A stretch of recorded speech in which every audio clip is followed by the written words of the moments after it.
Welcome, friends. BC, Hawaii, and New York.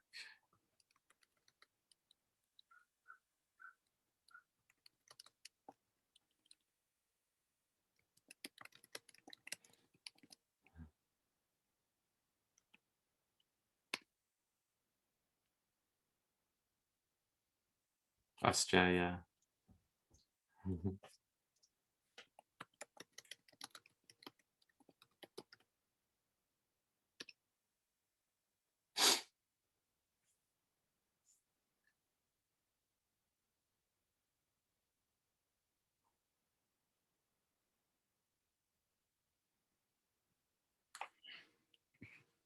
So Darine and I will be holding the space today with Amanda. Steve is going to rest from his second vaccine shot. So he was hoping to be able to come, but just felt like it was better to rest today and gather his strength. So the three of us in our various ways will be holding the space. And Darine will give guidance, and then I will give a talk, and we'll do question and answers, just like regular.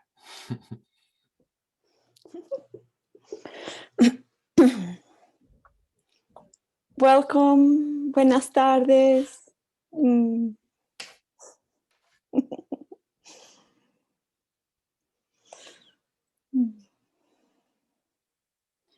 So, if you want, you can just start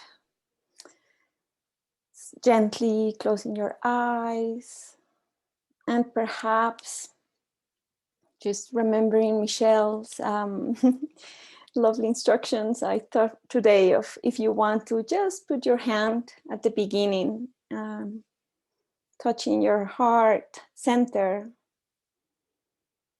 for a few moments or for as long as feel supported. And just notice the connection, the physical connection from your hand to the heart center.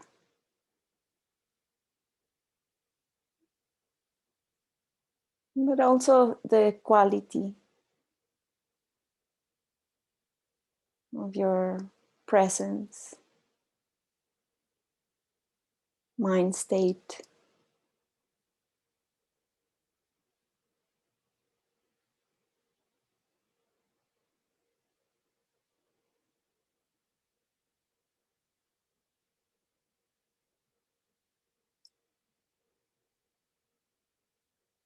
Perhaps connecting with the gentleness, and kindness, soft quality of heart.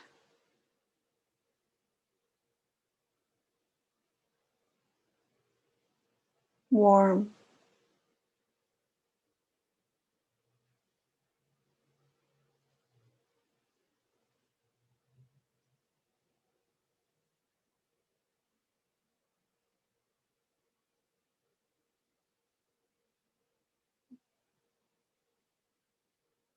Sometimes making an intention to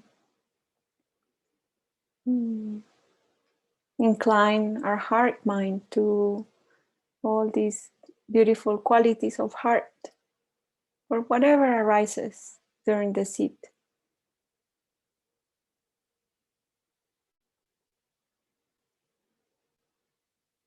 Or caring if it's unpleasant or for any difficult emotion that might arise, body, mind, or heart.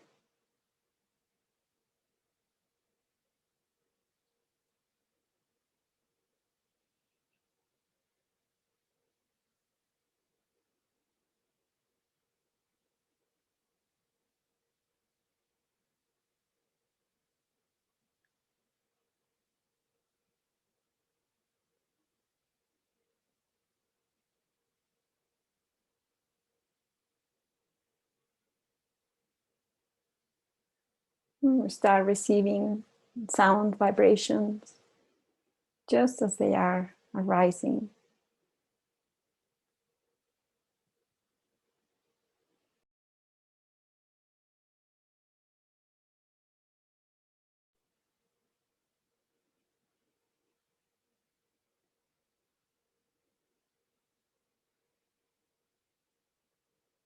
Receiving, just receiving. Really, there is nothing to do but just receive physical sensations, perhaps in the hands,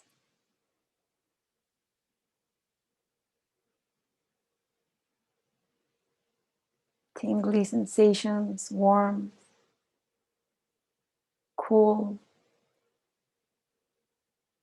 numb, heavy, light,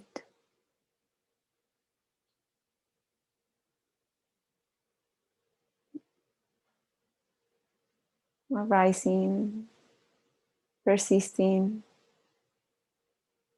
and passing away.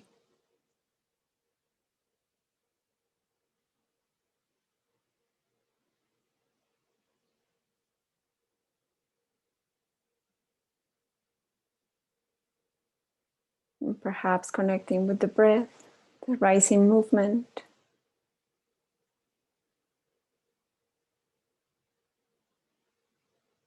connecting and sustaining attention just as the rising movement is happening.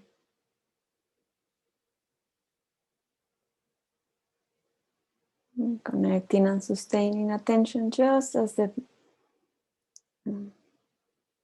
falling movement is happening.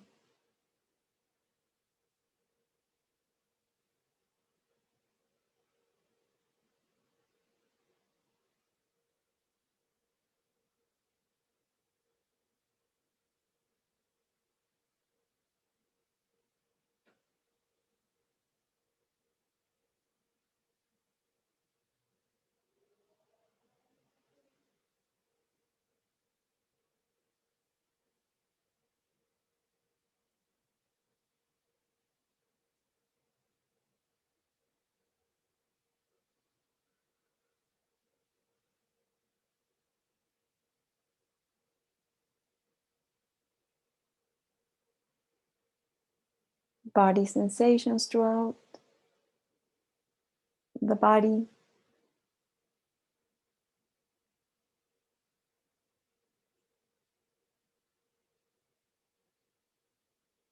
receiving textures, temperature,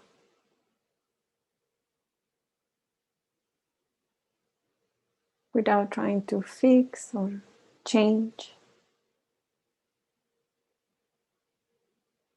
making a space just for them to be just as they are, whether they are pleasant, unpleasant, or neutral.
6 sense door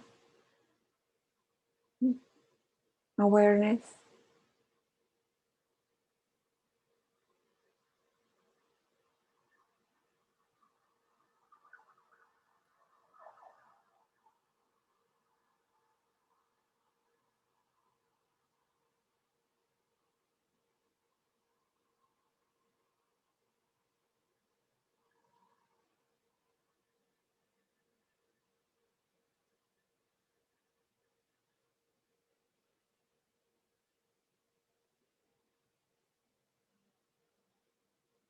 thinking is happening, no problem.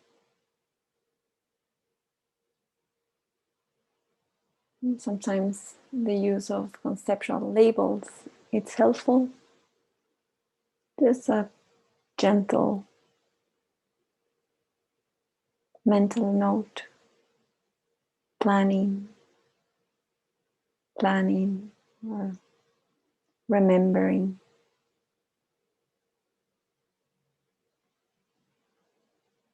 And instead of just pulling the attention quickly back to our anchor, sometimes just to take a moment when we've been thinking and mindfulness is back, just to notice the quality of mindfulness.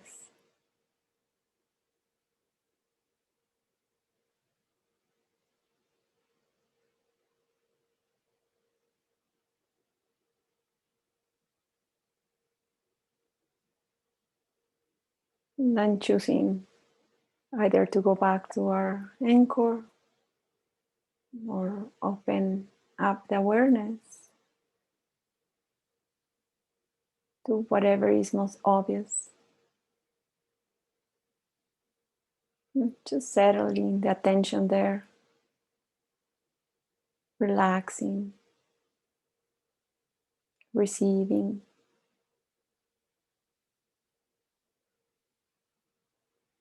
With a lot of care and gentleness.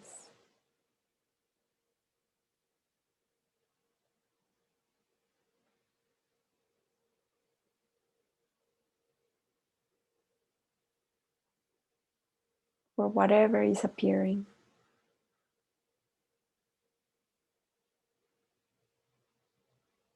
And just letting life be as it is.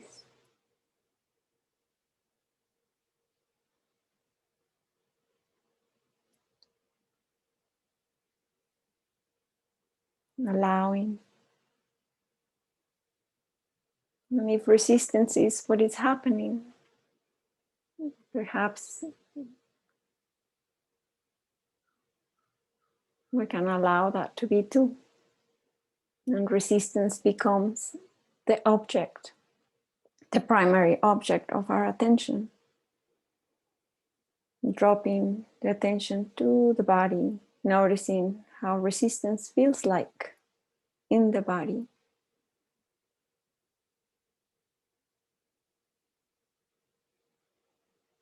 If you notice that by watching resistance, there is more resistance in the mind or in the body, perhaps moving away is a skillful choice in this moment. So we move the attention away, not disconnecting or going into thinking, but just to another neutral, to another more neutral place in the body.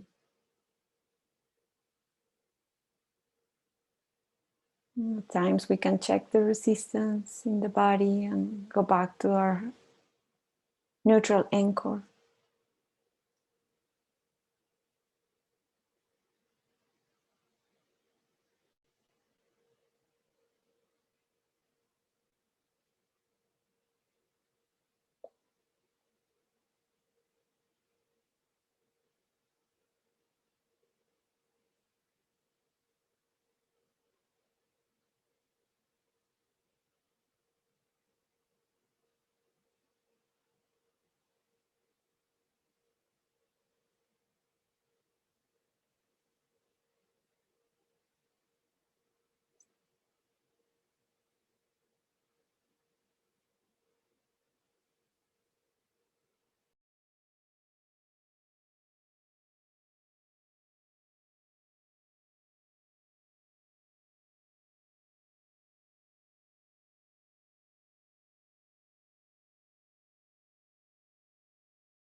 Thank you for your practice.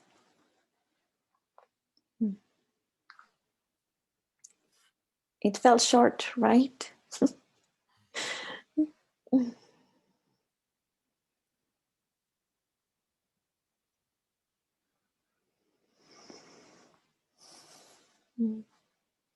You have any questions for Jake and me?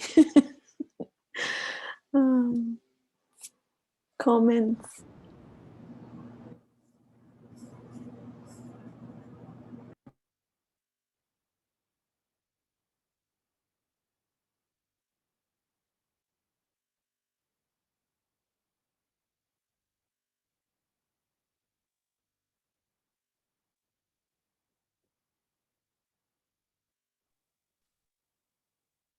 Hi.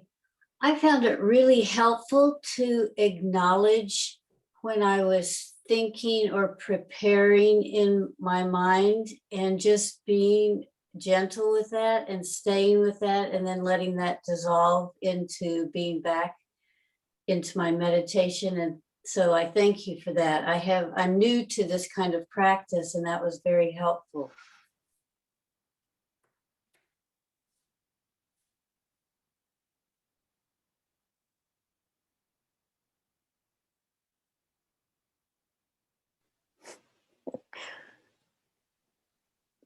Thank you. That's great. And I just realized that, Jake, you might want to have a little Dharma talk.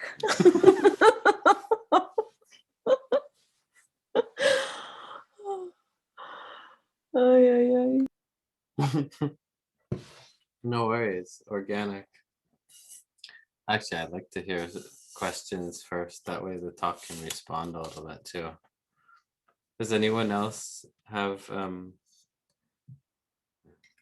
questions or reflections?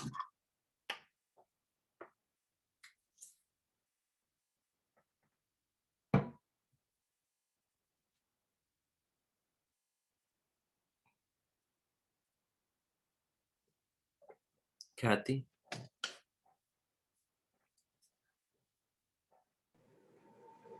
Hi. Hello.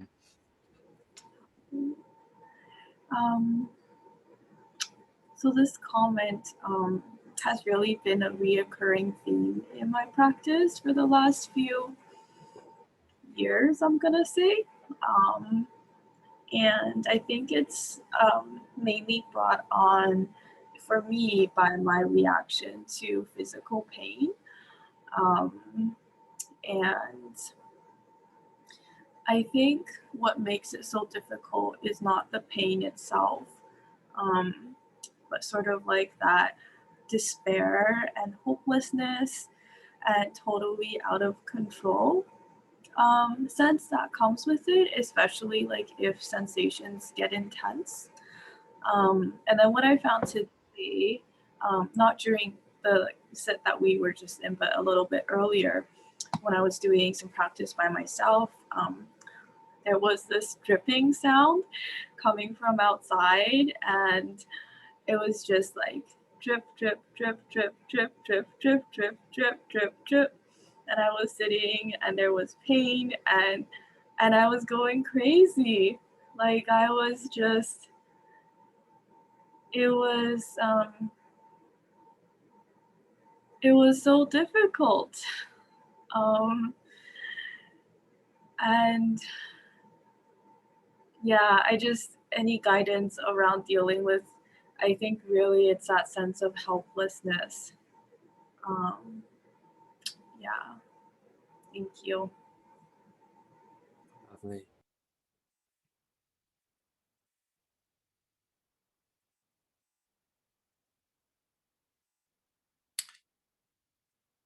Darine, do you have anything you want to jump in with? You start. Thank you. One thing I notice is that you're still here. And a long time ago,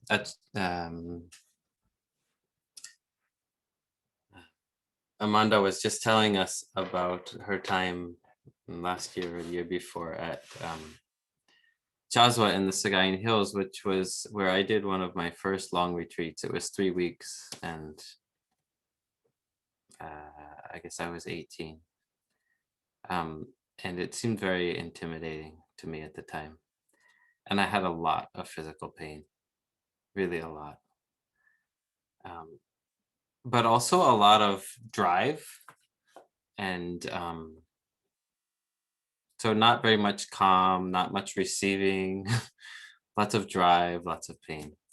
And Chazwa Seara, who was there at the time, the abbot of that monastery, he was so sweet in noticing the beautiful qualities that were there in this period of practice that to me just looked like total tangle, pain, aversion. I don't feel like I'm doing anything except for cultivating the stuff you say that's unwholesome. This does not look like, what am I doing? And he just pointed out that I was really persistently, courageously continuing to show up. That didn't fix it. It was just important to recognize that beautiful quality that was there.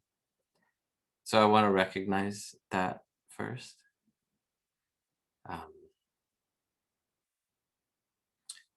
I think another beautiful quality to notice is the tapping into the truth that's there. There's a crushing aspect of helplessness,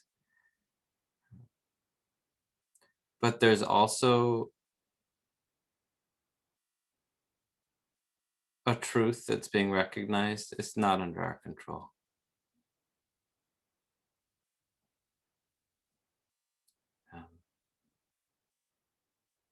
So really, what I'm trying to do is point these out so that you have the opportunity to appreciate.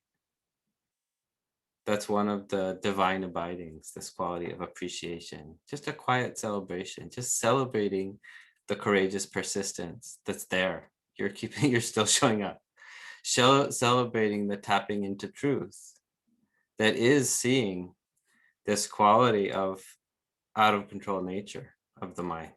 It's not under our control. That really is an aspect of truth. And then there's still wise navigating with that. There's knowing when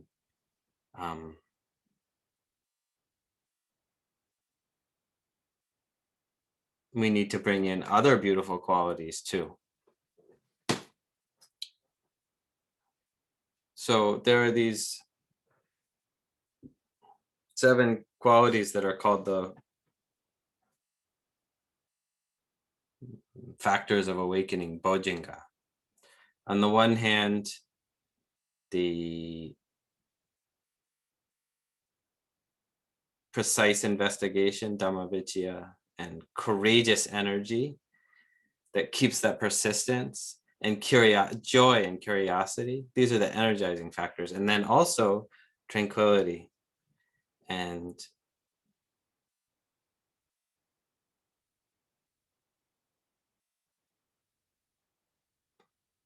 collectedness of mind, that's concentration,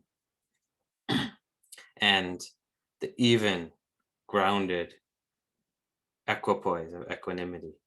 So there's these energizing factors of precise tapping into the truth and courageous persistence and joyous curiosity, and then the calming factors, tranquility, relaxation, collectedness, one-pointedness of mind, and even equanimity. Energizing and calming factors. And then the 7th is just this constantly coming back, with energy, with relaxation, alert and relaxed. So I'm seeing in your report both courageous energy, this heroic virya, and also the tapping into truth of Dhammavicaya. Some qualities you might want to invite in are enough tranquility, and enough evenness. So you might find different ways to invite those in.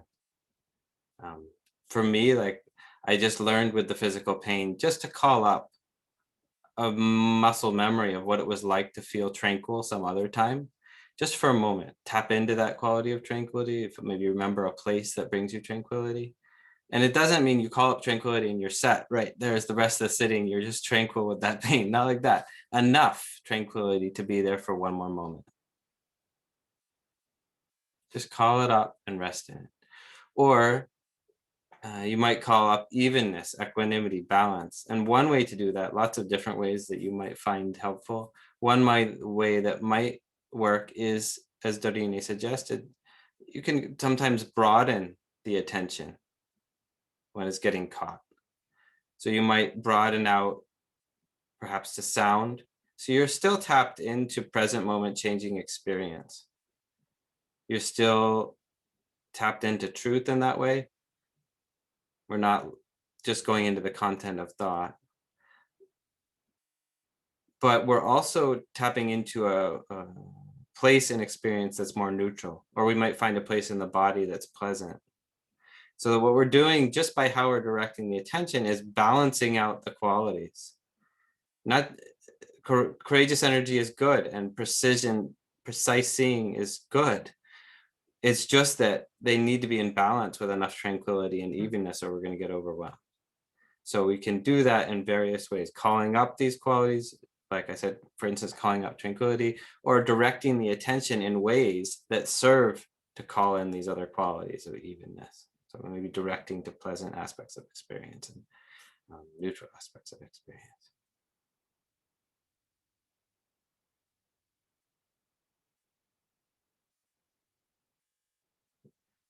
How does that land, Kathy? Good. Yeah, really good.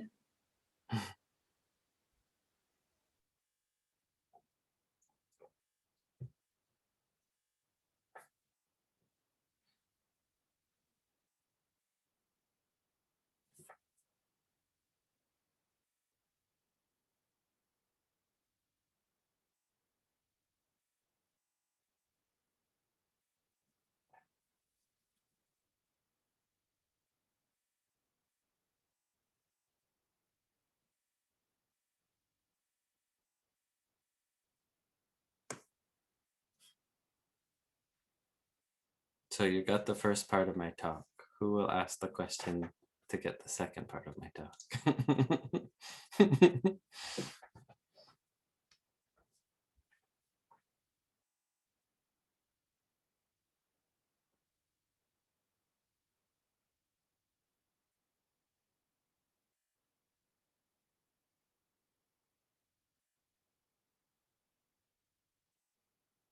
Jane.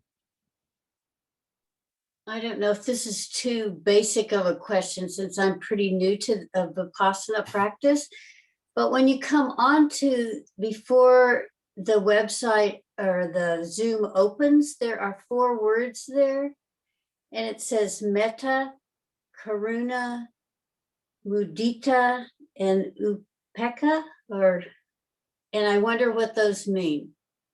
Lovely. Metta is from the word mitta, friend. So metta is the quality of friendliness, goodwill, just a simple well-wishing, wanting the best for somebody. That is metta, quality of friendliness. Karuna is a present participle, like the word caring in English. And it's what goodwill does when it meets with suffering. So if I wish you the best for you, or maybe sometimes helpful to think of a child, I'm just wanting the best for them. Oh, but they got hurt. They're really hurting. Then naturally I have this feeling of care for them. But it's a sweetness. It's not an overwhelm, because there's a groundedness, that we'll talk about more in a minute, that allows it not to get overwhelmed by the pain there, but really to have a sweetness. It's a pleasant quality of caring, karuna, caring for pain.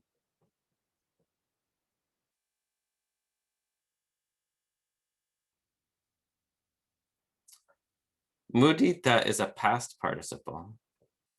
It is a heart that is gladdened. Gladdened is a past participle, past tense anyway, in English. So I've been translating a heart for these four. I've been translating a heart that is friendly, caring, gladdened, and even. So this third one, mudita, I said, is a heart gladdened. It's the quiet appreciation of the goodness in the world. Just as karuna is caring for the pain in the world, mudita is the gladdening of the heart, the resonating with the goodness, with somebody else's successes, with the beauty in the world, just appreciating that. Allowing that to pervade your body like a sponge soaks up water and radiate outward in every direction, above, below, and all around. This is the cultivation of mudita, a heart that's gladdened. And the fourth one is there actually with all of them underneath. Upeka. Upa is the same root as up in English. Ikati is to see. So upa eka is to look over. Upeka is to look over, maybe with like a kind of God's eye view. Another synonym is tatra majatata, being there in the middle, right there. It's not disengagement. It's a kind of evenness that comes not through being detached, but being right there in the middle, with pain, with pleasure, with praise, with blame, gain and loss. It's grounded like a mountain or an old tree, rooted.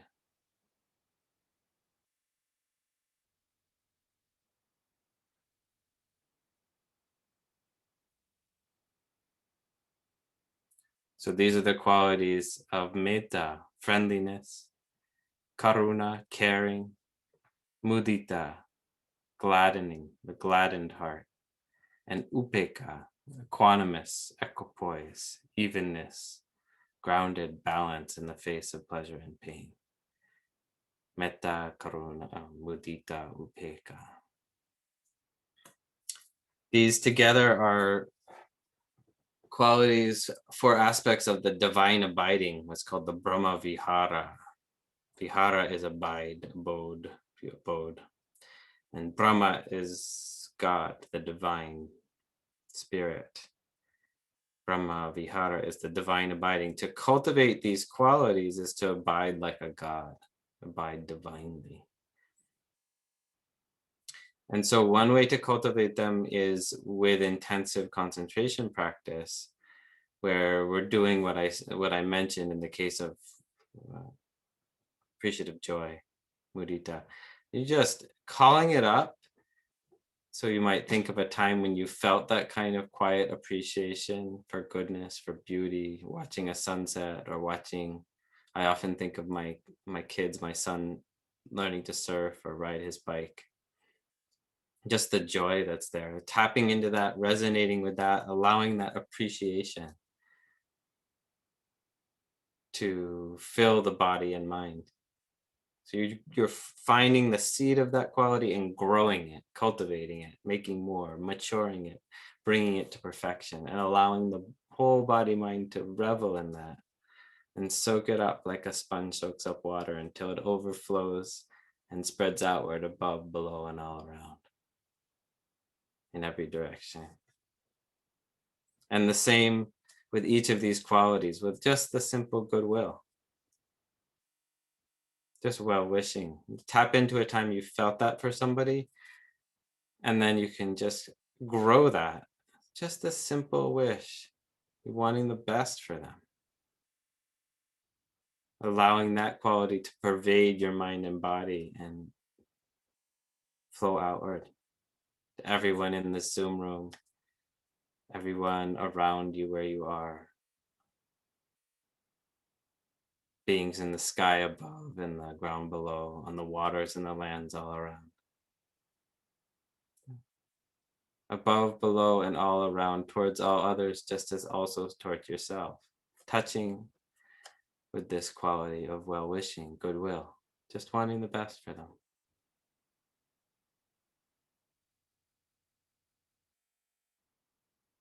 So also with the quality of sweetness of care and the quality of evenness, equanimity.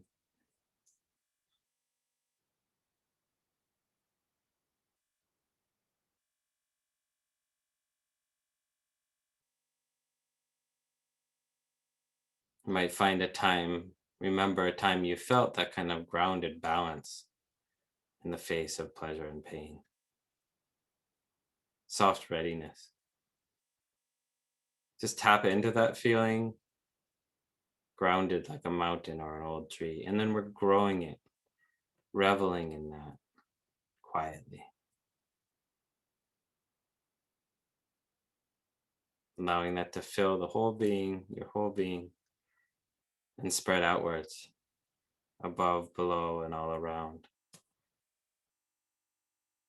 Towards all others, just as also towards yourself, touching with this quality of peace, grounded, balanced, even.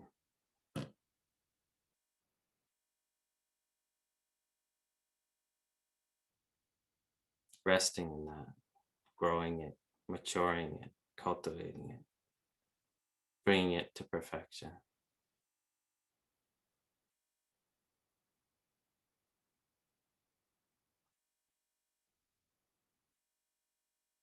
So that's how we cultivate these as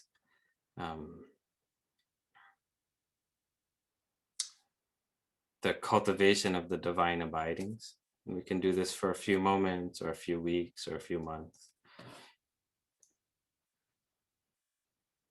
And it's also possible in the way that Darine was guiding us just in present moment awareness to identify these very qualities in present time awareness. So as you're watching present moment experience arise and fall, heat, cool, hard, soft, vibration in the body, sadness, joy, tiredness, sleepiness in the mind, interest, coming and going, right there in the mind that shows up for whatever's arising, pleasant, unpleasant, as it comes and goes. That quality of showing up for whatever's arising has this theme of upekkha, of equanimity, right there in it.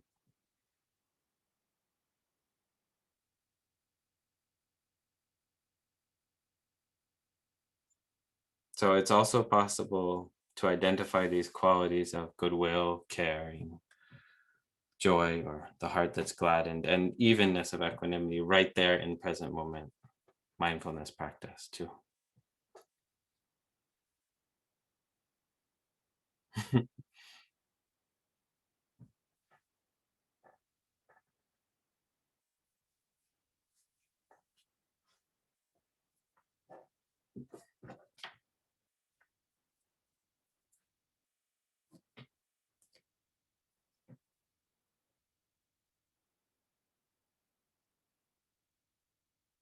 Kristen?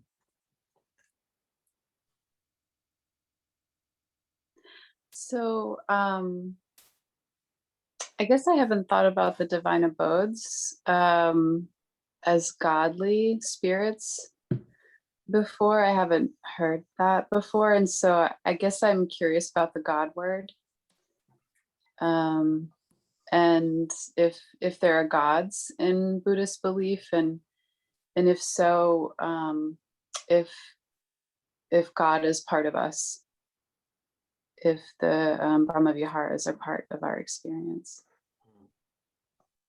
I'm going to take the last question first, and because that one seems really easy. Well, I mean, it seems clear to me that sometimes I do feel friendly. Sometimes I do feel caring. Sometimes I do feel my heart gladdened. And sometimes, occasionally, I feel pretty even. So yes, like from that perspective, they are definitely happening from time to time in my experience. In that sense, they're part of me. And then there's a different way to ask that question, and then also the other questions that gets more metaphysical. So I'm going to give you my take on this stuff, but it's really just Jake's take. So I don't mind if you agree or don't agree or think it's silly or not, but I'll tell you, you asked.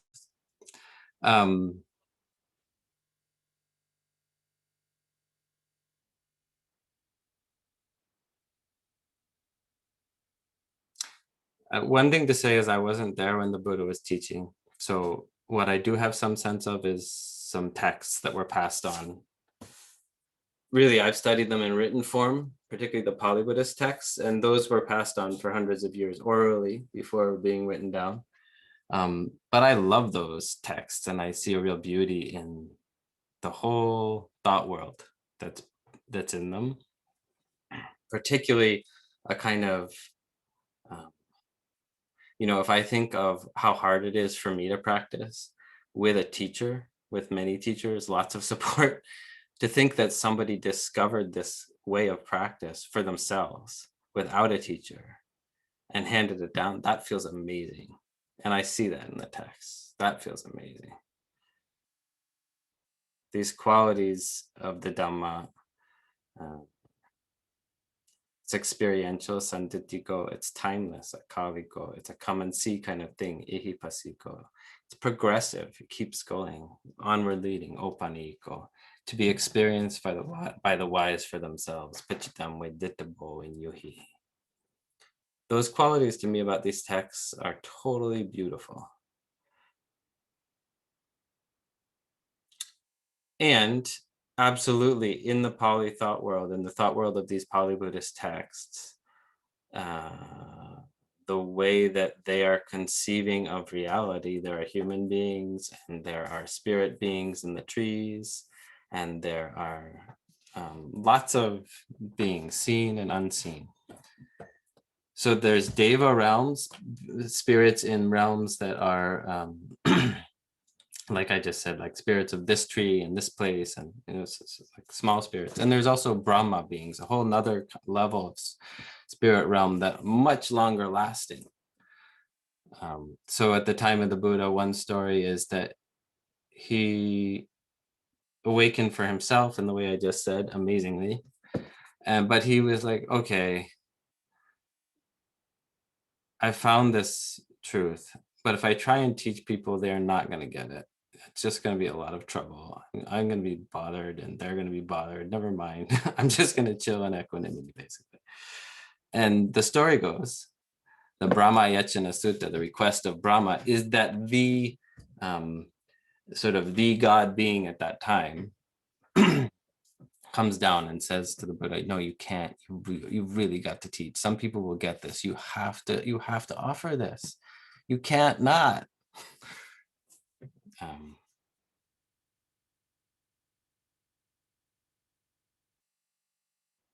And so that is one of the roles that Brahma plays in the Pali Buddhist text. He comes and asks the Buddha, please, to teach.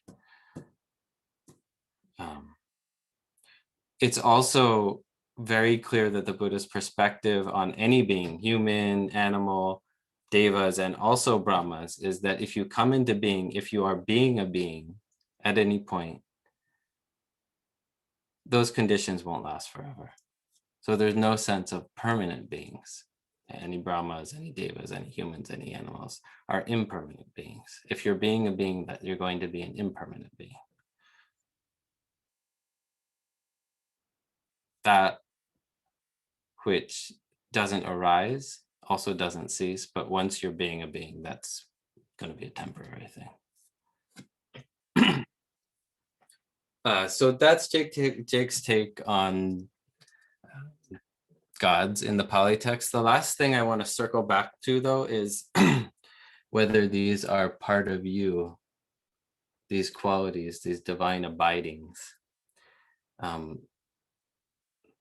So I definitely believe that they are part of some moments of my experience. I have equally strong faith that they are not very present in other moments of my experience. Sometimes it's like fear and planning it like that, right?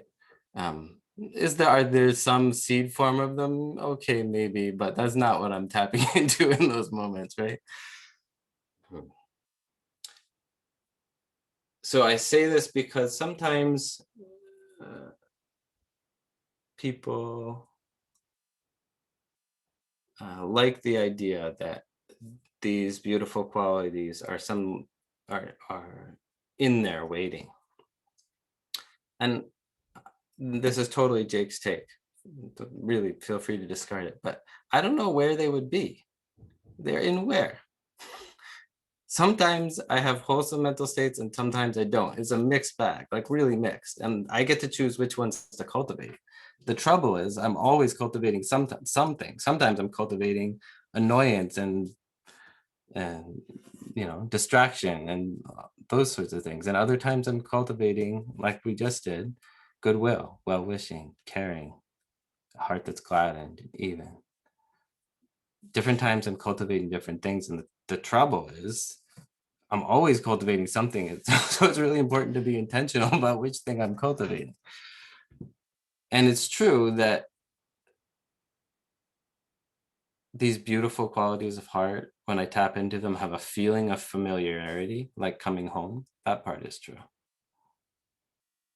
But the conclusion I draw from that is not that they are more original, but just that they feel like coming home. That's it.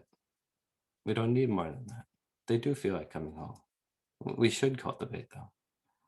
But I don't think, we don't need any more metaphysics than that. We don't also need the claim that they really are our original nature.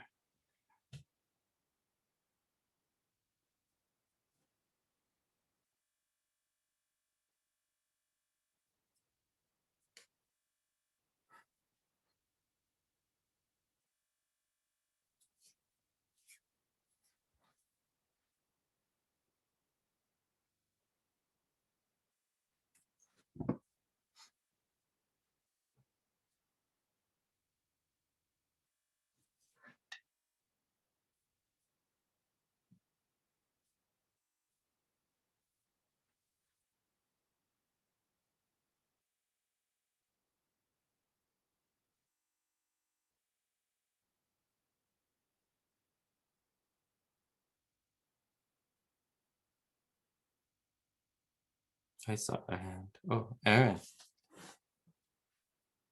Good to see you. Nice to see you too.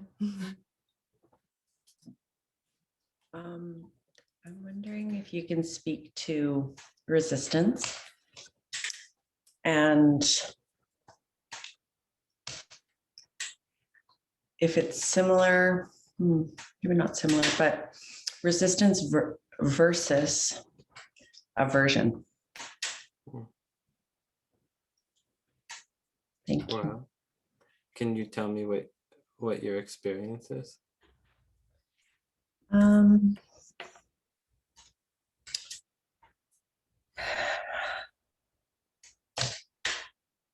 Just the sense of, having a experience arise. So, when we first started, I was sitting and feeling quite happy to be here, and my body felt pleasant and my surroundings felt pleasant. And then, that shifted. There was some pain that started to arise and sleepiness and just, it wasn't so much that it wasn't clear aversion. It was just it felt like just a little like kind of like hardening.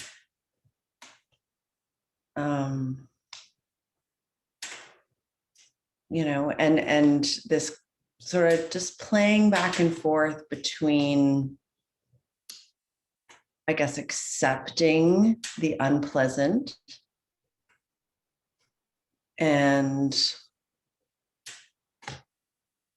but it wasn't a strong aversion to the experience. It was just like it just felt like a closing down of the heart, of not being able to be with it. And then wanting it, and then kind of some judgment around that. So.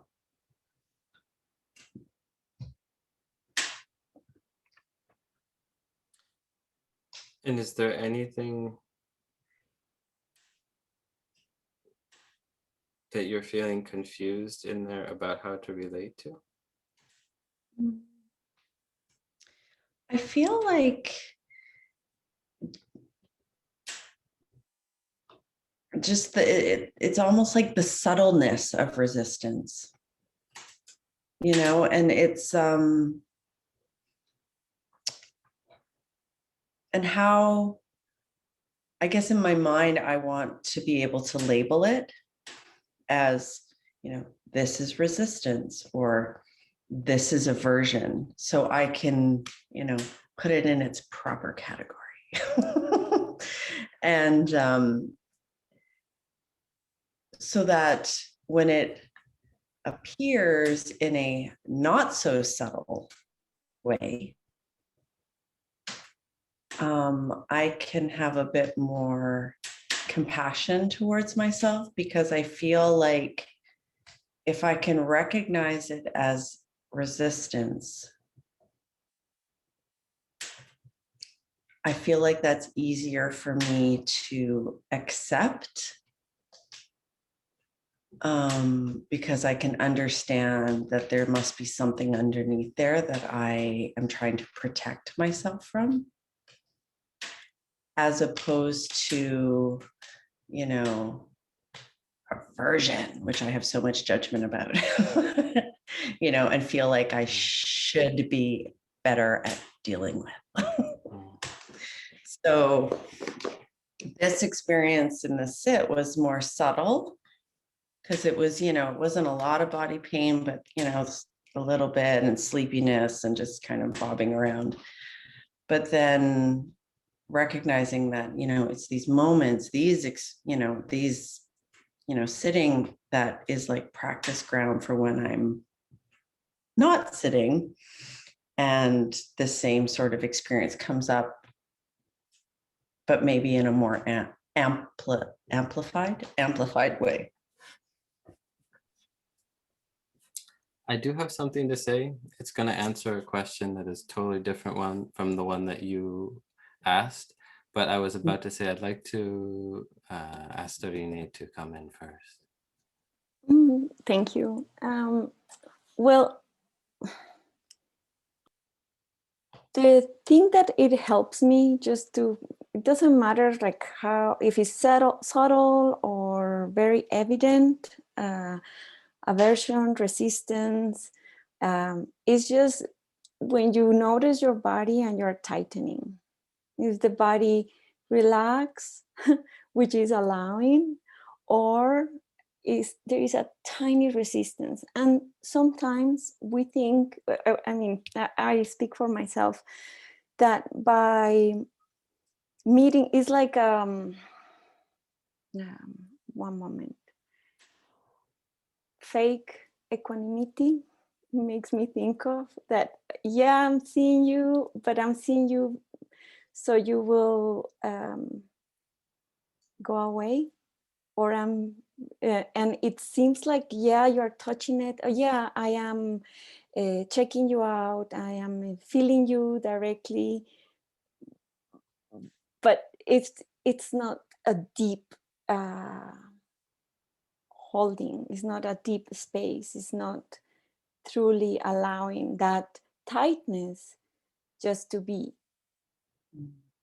as it is, subtle or not subtle. There's just that tightness, period, and that's it. And when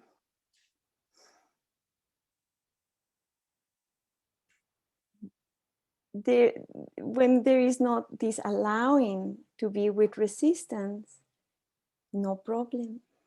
No problem. We think we can control that, we will be able to be with resistance, and it causes and conditions. Sometimes we can be with resistance as it is, as the tightening, and sometimes we can't.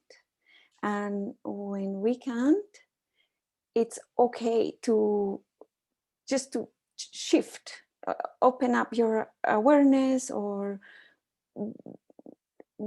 anchor somewhere else and just relax there and wait. And then you can just check again, micro doses of the tightness itself, right? Is always just how are you relating to that tightness? That's it. And not taking it personal if we can't go under or through it, or that's just agenda and manipulation and trying to fix. So super simple. Tight. Can I be with you as you are, or not? Move away.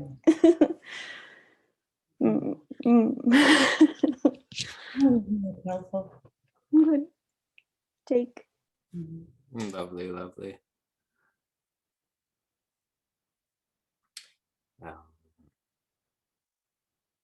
Really,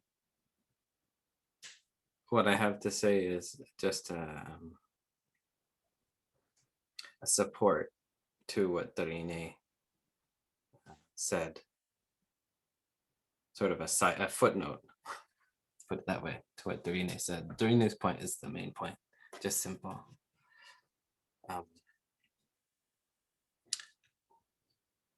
It sounds to me like you have a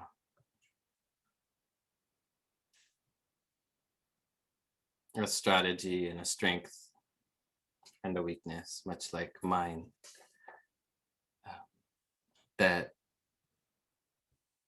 I've been trained and I'm good at sometimes figuring things out intellectually.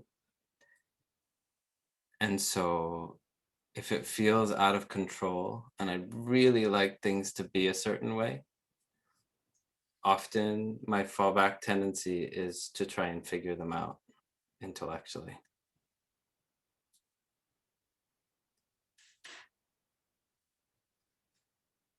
And so what I heard you asking and looking for and wanting was a way of holding this experience intellectually so that you could control it, so that you could be more at ease with not the experience that's happening now, but maybe an experience that's happening a different time. It's totally understandable, makes total sense that I would do that kind of thing, that when it's feeling out of control and places where I can't handle it, that I'm going to use the tools I've got, the things I know. It makes total sense. I'm going to use that kind of intellectual tool if that's what I know. Totally understandable. And neither of us, neither me nor you, is going to really be able to control it when that stronger aversion comes up. We can build all the intellectual constructs we like. It's still going to be out of control.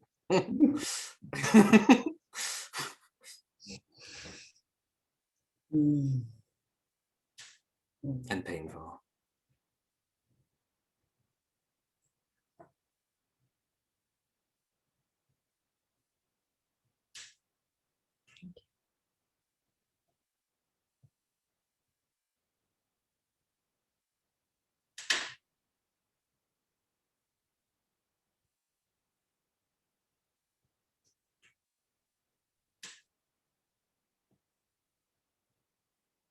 And keeping it simple will help it, give it the space just to show up and do its thing and continue on its way.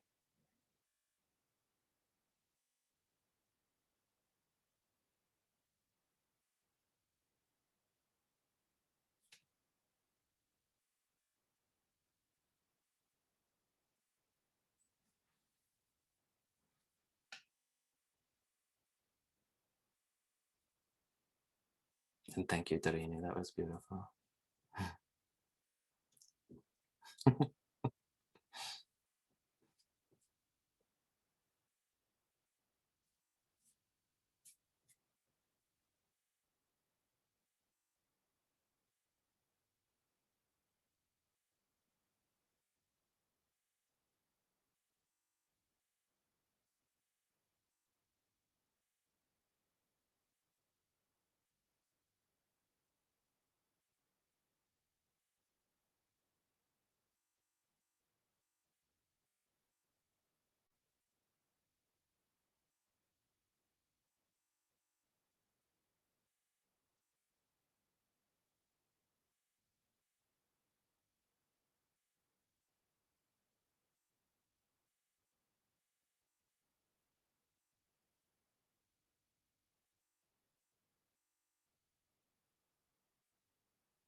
Quinn, are you trying to ask a question?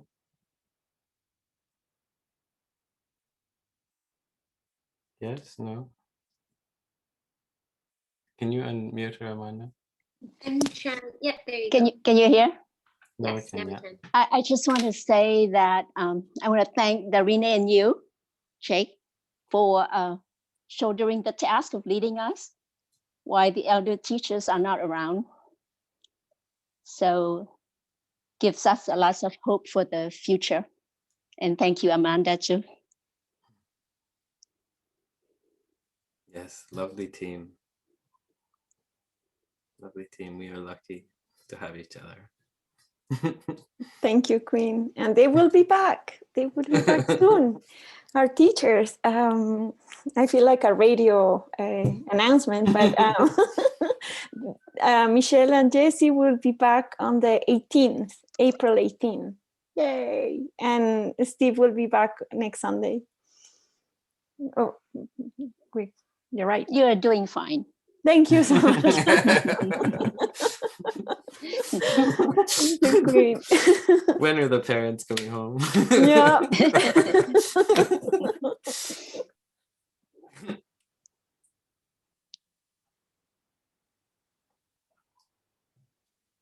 Any last questions, or we can call it a day? Anything else anyone wants to bring up?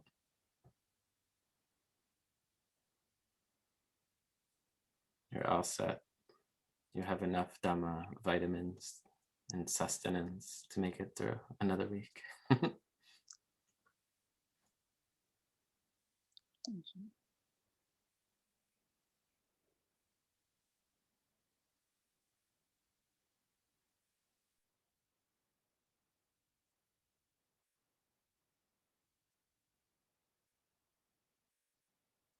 good care, friends.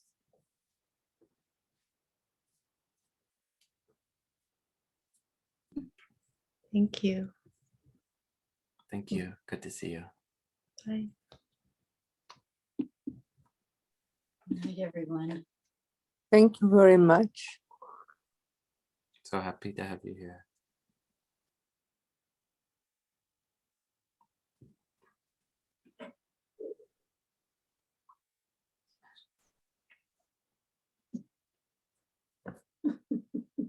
Bye.